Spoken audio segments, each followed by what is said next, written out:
Em nome do Pai que me criou, do Filho que me resgatou e do Espírito Santo que me santificou, divina vontade, reina na minha vontade, minha mãe, eu te amo, tu me amas. Dai-me um gole da vontade divina à minha alma, me abençoa, Mãe, para que todas as minhas ações sejam feitas diante de vossos olhos maternais. Amém, Fiat. Vinde, Espírito Santo, vinde por meio da poderosa intercessão do Imaculado Coração de Maria, vossa amadíssima esposa e nossa mãe. Amém. Vinde, Espírito Santo, vinde por meio da poderosa intercessão do Imaculado Coração de Maria, vossa amadíssima esposa e nossa mãe. Amém. Vinde, Espírito Santo, vinde por meio da poderosa intercessão do Imaculado Coração de Maria, vossa amadíssima esposa e nossa mãe. Amém. Leitura do Livro do Céu, volume 4, os trechos de 121 a 130, da serva Luísa Picarreta. O trecho 121 é 19 de março de 1902. Jesus diz: as criaturas corromperam-se por vontade própria. Jesus não quer ter compaixão delas. Continuava com o remorso, mas o Senhor continuou vindo e, querendo reparar o que tinha feito no dia anterior, lhe disse: Senhor, vamos ver o que faz as criaturas. Não são suas imagens. Não quer ter compaixão delas? E ele: não quero ir por vontade própria. Se corromperam, né? Não quero ir por vontade própria, se corromperam. E eu permitirei que o que serve para seu alimento lhe sirva de infecção.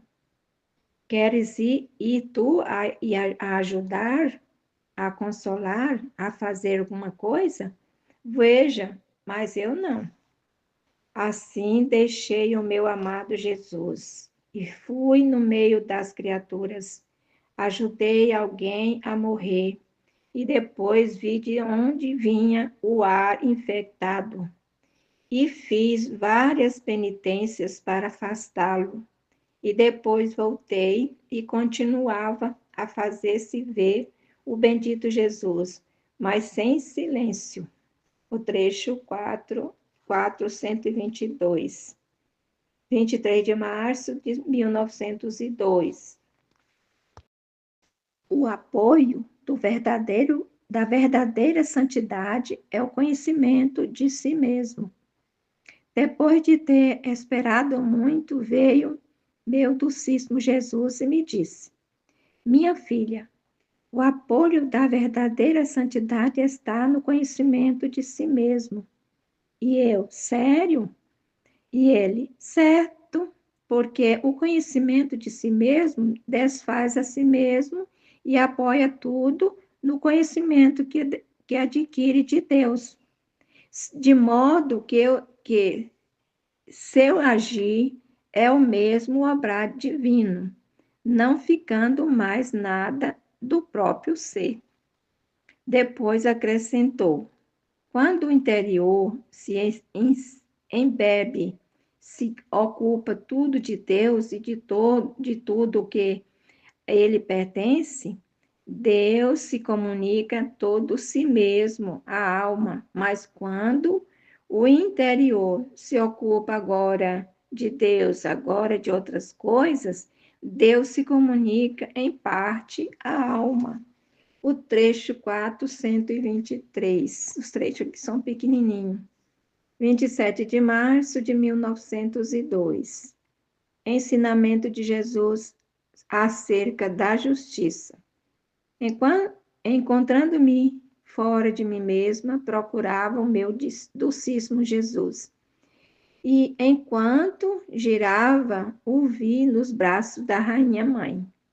Cansada como estava, toda atrevida, quase lhe tirei e o tomei nos meus braços, dizendo-lhe: Meu amor, esta é a promessa de que não me deixarias, se nos dias passado pouco ou nada vieste.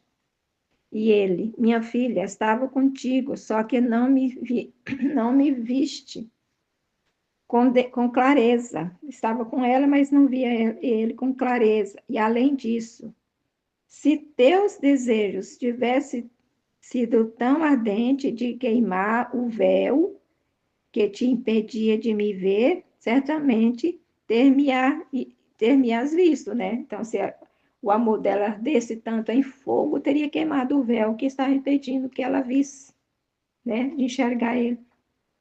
Depois, como se quisesse fazer-me uma exortação, acrescentou: não só deve ser reta, senão justa, e na justiça entra o amar-me, louvar-me, glorificar-me, agradecer-me, abraçar-me, reparar-me, adorar-me, não só por si, mas por todas as outras criaturas. Estes são os direitos de justiça que exijo de toda a criatura e que, como Criador, me correspondem, e quem me nega um só desses direitos nunca pode dizer-se justo. Quem me nega né, um desses direitos nunca pode dizer ser justo. Por isso, pensa em cumprir teu dever de justiça, porque na justiça encontrarás o princípio, o meio e o fim da santidade. O trecho 4, 124, 30 de março de 1902. Vi a ressurreição vestido de luz, a ressurreição vestido de luz da humanidade ressuscitada de Jesus. Esta manhã, encontrando-me fora de mim mesma, vi por pouco tempo o meu adorável Jesus no momento de sua ressurreição, todo vestido de luz resplandecente, tanto que o sol ficou obscurecido diante daquela luz. Eu fiquei se não sou digna de tocar tua humanidade glorificada, faz-me tocar ao menos as tuas vestes. E ele disse-me: minha amada, o que dizes? Depois que ressuscitei, não mais precisei de roupas materiais, mas minhas vestes são o sol de luz puríssima que cobre a minha humanidade e que resplandecerá eternamente dando alegria indescritível a todos os sentidos dos bem-aventurados. Isso foi concedido à minha humanidade porque não houve parte dela que não fosse coberta de opróbrios, de dores e de chagas. Dito isso, desapareceu sem que tenha tocado nem sua humanidade, nem os vestidos, porque enquanto tomava entre minhas mãos suas sagradas vestes, escapavam-me e não as encontravam. O trecho 425, 4 de abril de 1902. Destruindo os bens morais, destroem-se também os bens físicos e temporais. Continuando o meu habitual estado, meu adorável Jesus vem mais quase sempre em silêncio. Ou bem me diz alguma coisa a respeito da verdade, e acontece que, enquanto está o Senhor a compreendo, e me parece que a saberei dizer, mas ao desaparecer, sinto me tira essa luz, né? Que me tira essa luz de mim e me incutiu a não sei dizer nada. Me incutiu e não sei dizer nada. Depois desta manhã, tive que sofrer muito por esperá-lo, e ao vir, me transportou para fora de mim mesma, fazendo-se ver muito indignado, fazendo-se ver muito indignado. Então eu, para aplicá-lo, diz vários atos de arrependimento. Para aplacá-lo, diz, né? Eu fiz vários atos de arrependimento, mas a Jesus parecia que não lhe agradava nenhum. E em todas me esforçava em variar os atos de arrependimento. Talvez alguém poderia gostar dele, e no final eu disse: Senhor, eu me arrependo das ofensas feitas por mim e por todas as criaturas da terra. E eu me arrependo e repudio pela única razão de que nós ofendemos a ti, sumo bem, porque enquanto você merece amor, nós ousamos te ofender. Com esta última, parecia que o Senhor ficava satisfeito e mitigado. Depois disto, me transportou no meio de um caminho onde estavam dois homens em forma de bestas, todos ocupados em destruir todo tipo de bem moral. Parecia forte como leões e embriagados de paixão, só vê-los dava terror e medo. E o bendito Jesus me disse: Se queres aplacar-me um pouco, vê e passa no meio daqueles homens para convencê-lo do mal que faz, enfrentando a sua ira. Embora um pouco tímida, mas fui, e assim que me viram, queriam me devorar. Mas eu lhes disse: Permitam que eu fale e depois façam o que quiserem. Deve saber que se conseguirem o vosso propósito de destruir todo o bem moral pertencente à religião, virtude, dependência e bem e bem-estar social, você sem se dar conta do erro, virão destruir ao mesmo tempo todos os bens físicos e temporais, porque quando se tira os bens morais, outros tantos se multiplica em males físicos. Portanto, sem se darem conta, não vão contra vós mesmos, destruindo todos aqueles bens caducos e passageiros que tanto amais. E não só isso, senão que vão buscando sem destruir vossa própria vida, e sereis causa de fazer derramar lágrimas amargas aos vossos descendentes. Depois fiz um ato grandíssimo de humildade, que nem sequer sei dizer, e aqueles ficaram como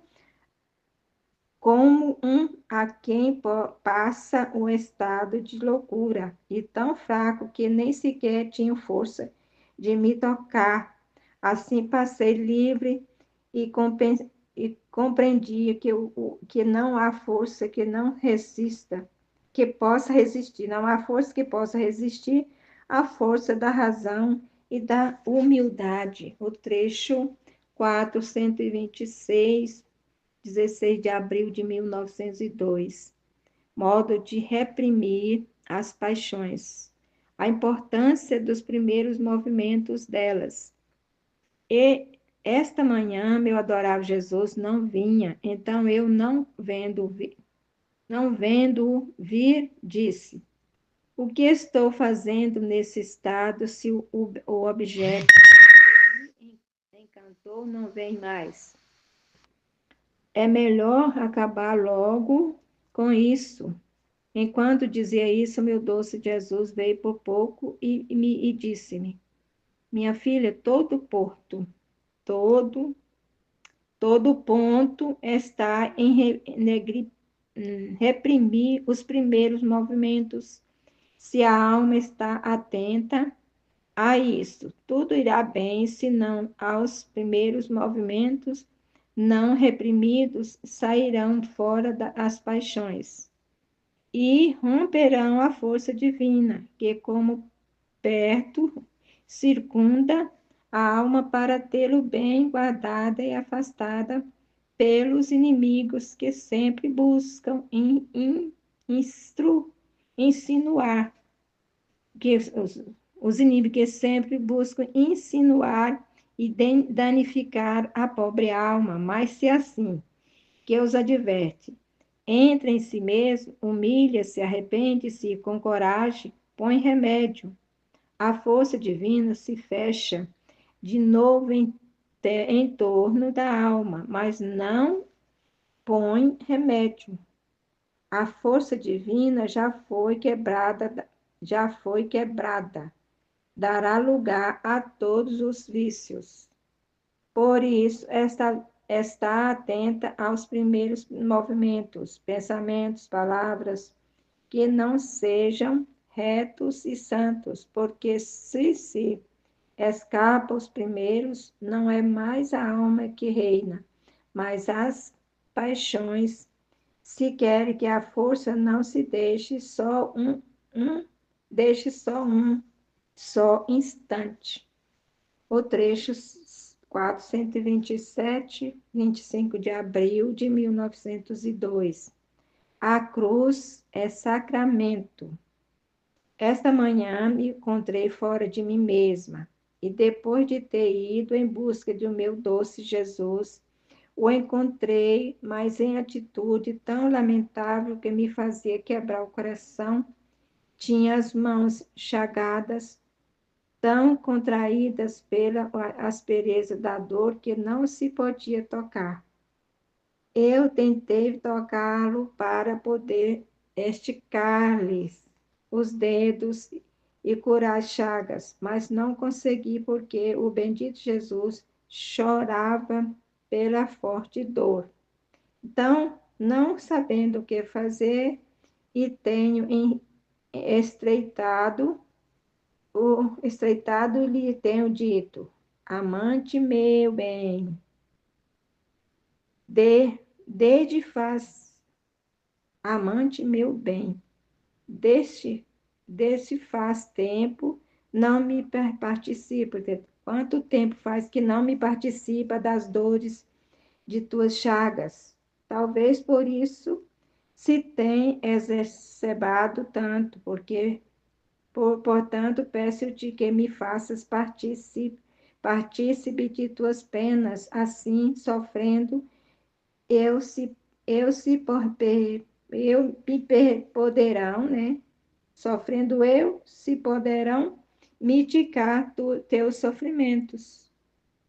Enquanto isso dizia, saiu um anjo com um prego na mão e trespassou-me as mãos e os pés. Enquanto eu ia pregando o prego nas minhas mãos, os dedos se afrouxavam e a chaga do meu amado Jesus ficava curada. Enquanto eu sofria, o Senhor me disse: Minha filha, a cruz é sacramento. Cada um dos sacramentos contém os seus efeitos especiais.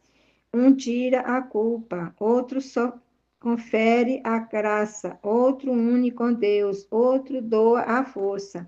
E tantos outros efeitos,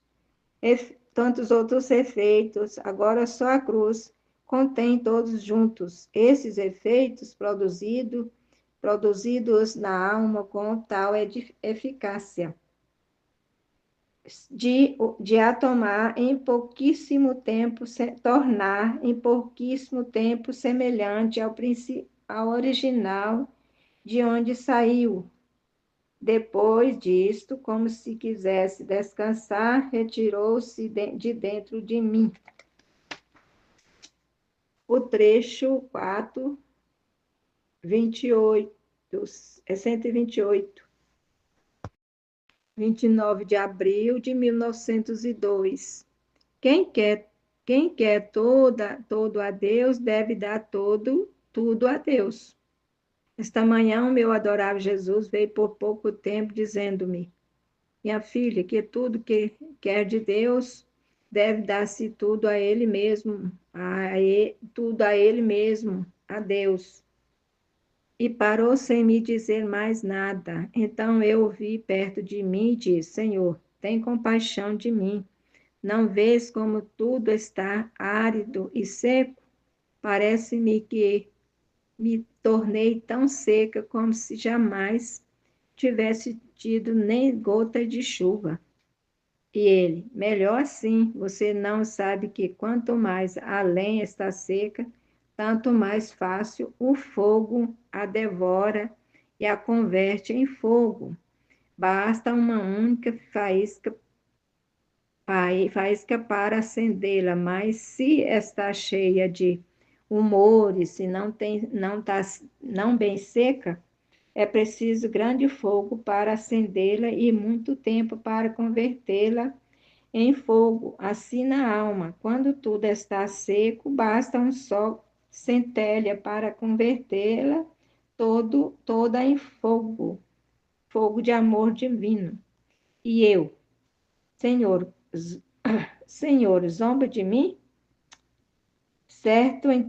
Como, Senhor, zomba de mim? Como então tudo é feio e adicionalmente, que coisa você deve queimar em si tudo estiver seco? E ele, não zombo, e você mesmo não compreende que quando não está seco, tudo na alma, o humor, é a é a complacência, o humor é a satisfação, o humor é o próprio gosto, o humor é a estima própria ao, ao, en, encon- ao encontrar, ao contrário, oh glória, ao contrário, quando tudo está seco e a alma nua, seca como foi criada por ele, nem sem outro os humores estranhos, sendo coisa que sua lhes resulta facílimo convertê-la em seu mesmo fogo divino.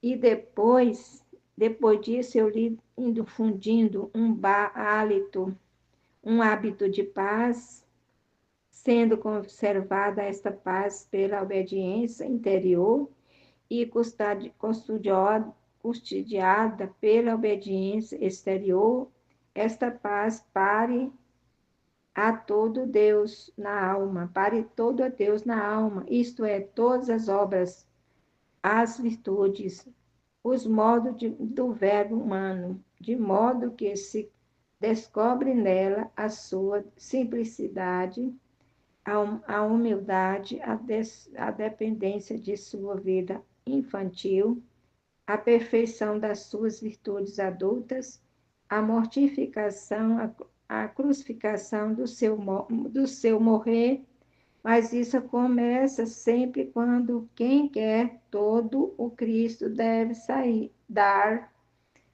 dar tudo a Cristo. O trecho 429, 16 de maio de 1902.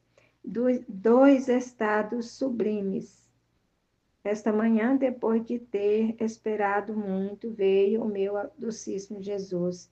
E eu, assim que eu vi, apertei-o e disse-lhe: Amado bem meu, desta vez te estreitarei, tanto que não poderás fugir mais. Enquanto estava visto, senti-me toda cheia, como se, como se estivesse inundada, de modo que as minhas potências da alma ficam como encantadoras e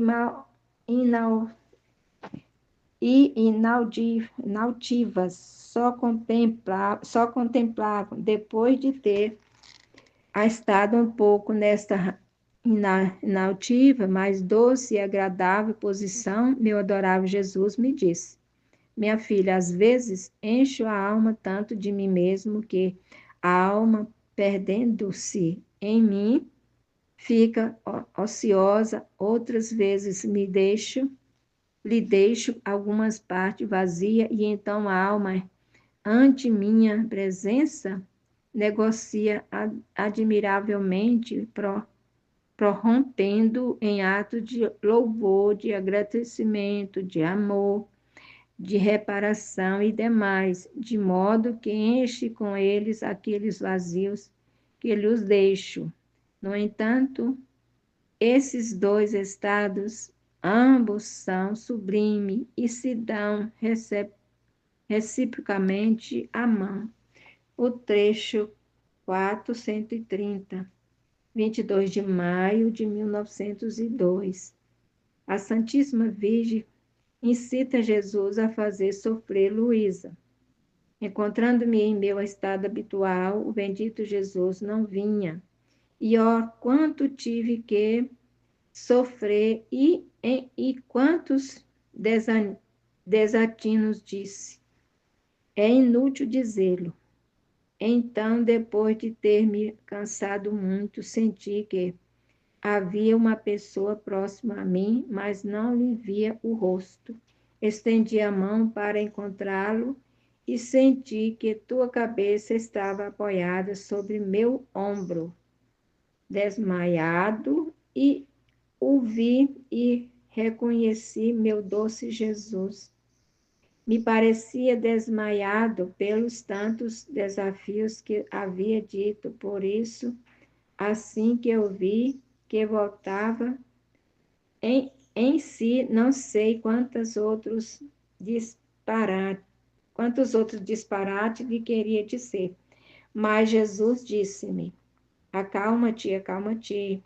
Não queiras falar assim, senão far-me-á desmaiar. O teu silêncio fará-me tomar vigor, e assim poderei, pelo menos, beijar-te, abraçar-te e fazer-te feliz. Então eu fiquei em silêncio e nós dois nos beijamos.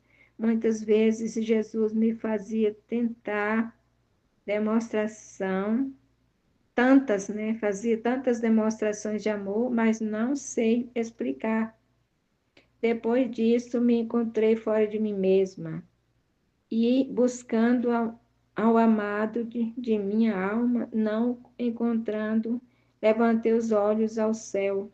Quem sabe, e talvez eu pudesse encontrar de novo e vi que estava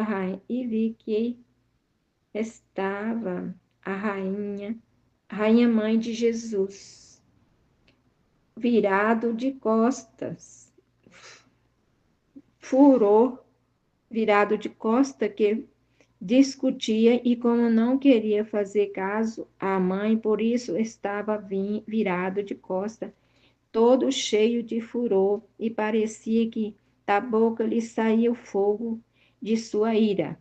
E não só entendi que Nosso Senhor, aquele, aquele dia, queria com o fogo de sua ira destruir tudo que servia de firmamento ao homem.